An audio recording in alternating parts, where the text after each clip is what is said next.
Morning, everybody. So today we're going to begin Chapter 11, or do Chapter 11 of Fenway. Whoops, Fenway and Hattie.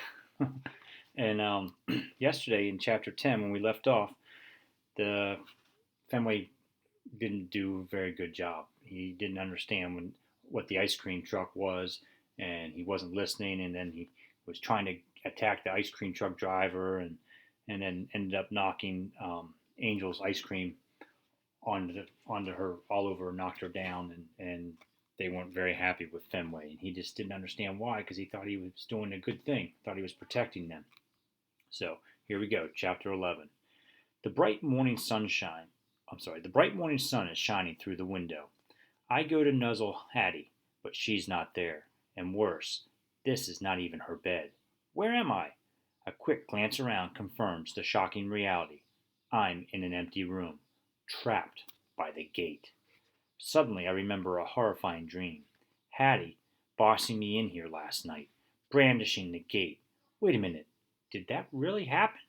No, Hattie doesn't boss. Hattie doesn't brandish. The gate? I begin tearing around the room. Pictures are flying into my head, images too awful to be true. Could I have actually spent the whole dark night alone in this strange room? Was I really curled up on this hard wooden floor instead of in Hattie's comfy bed that smells like mint and vanilla? With no Hattie brushing my fur and singing best buddies as I'm falling asleep. Did I even sleep? I'm panting, shuddering. I can't stop racing in circles. It's worse than a nightmare.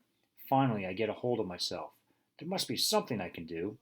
I rush over to the gate. Hello, I bark. I'm borrowing. I'm in a boring. I'm in a boring place and I can't get out. I bark and bark, but nobody is coming. I pause and listen. Are those the sounds of my humans shuffling around downstairs? I must keep at it. I bark and bark some more. When I stop to listen again, my tail starts going nuts. Footsteps are coming up the stairs. I knew my plan would work. I leap up, trying to peer over the gate. Those footsteps are getting closer. And then Hattie appears. Hooray! Hooray! I bark, offering my head for the rub. But where is it? I fall back down. Hattie has her arms folded, her face a terrible mixture of irritation and disappointment. Why is she glaring at me like that? She definitely could use her adorable dog's help to get rid of that frown. I jump and jump, trying desperately to lick her hand. I have a great idea, Hattie, I bark, cocking my head in that cute way that she likes. Let's go to the dog park and have some fun. She leans away. Stop it, she says in a sharp voice, and I collapse in a heap of confusion. What is happening to my Hattie? My heart's so heavy, I might sink right through the floor. Hattie talks in a serious and scolding voice. She does not sound anything like my Hattie. She sounds a little bit like Food Lady does when I climb on the couch. Hattie speaks and speaks, using lots of human words that I don't know. They are pelting me like rocks. I can't even look at her. All I can do is cover my eyes and sulk. When Hattie leaves, I'm alone for a long, long time. But then there's good news. Hattie is back. She removes the gate and scoops me into her arms. Yippee! She's my Hattie again. I lick her chin, her neck, and her ear. But my hopes quickly crash when we get outside.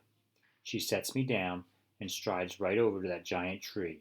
She must be hibernating in a squirrel house because after I've sniffed every inch of the dog park and peed on every shrub, she's still up there. Eventually there's nothing to do but sprawl out in the grass and listen to the fluty, chirpy birds and buzzing bees. And wait for Hattie. It's the loneliest dog park ever. I'm half snoozing when my ears perk in annoyance. Chipper chatter, squawk! My fur prickles. It's one of those nasty squirrels. This one is even bigger than the two from last time. He's scampering across the tippy top of the fence along the far side of the dog park. Doesn't he realize there's a ferocious dog guarding the place? He's obviously not very smart, because every time he reaches the end of the fence, he pivots and darts back the other way. But then again, Whoever said that squirrels were smart? As he scurries along, his hissing grates in my ears. His twitching is almost too revolting to watch. But I can't run away from my duty. I must defend my territory. I'm a professional.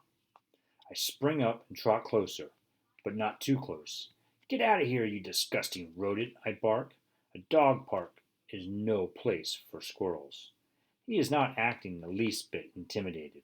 He stops mid-scamper and bares his squirrelish fangs right at me. Chipper chatter, squawk! He screeches. The sound is just pure evil. I'm a few paces away, but still within striking distance. I said, "Go away!" I bark with more urgency this time. Chipper chatter, squawk! He screeches again as if he even has a chance against me. Digging his vicious claws into the top of the fence, he thrusts his hideous face in my direction. He's going to fling himself right at me. I back up a little, every hair on my neck trembling. You're not welcome here, you cowardly beast, I bark. Now beat it before I destroy you once and for all. But my serious threats do not drive him away. Next thing I know, that little monster flies off the fence right into the dog park. As soon as his feet hit the grass, he scampers toward the giant tree. Ha! If that's how he wants to play, he picked the wrong opponent. I got you now, you nasty creature, and I bark, taking off after him. His fat, fluffy tail swishes tauntingly as he runs. I can already taste that disgusting fur in my jaws. I'm about to snap when he flees up the trunk of an ominous racket of clickety-clackety click. Uh-oh, Hattie's up there. I paw the bark of the giant tree, snarling and growling furiously. Leave Hattie alone, you menace, I bark, or you'll have to answer to me. Fortunately, the rustling and swaying branches tell me he has enough sense to avoid the squirrel house.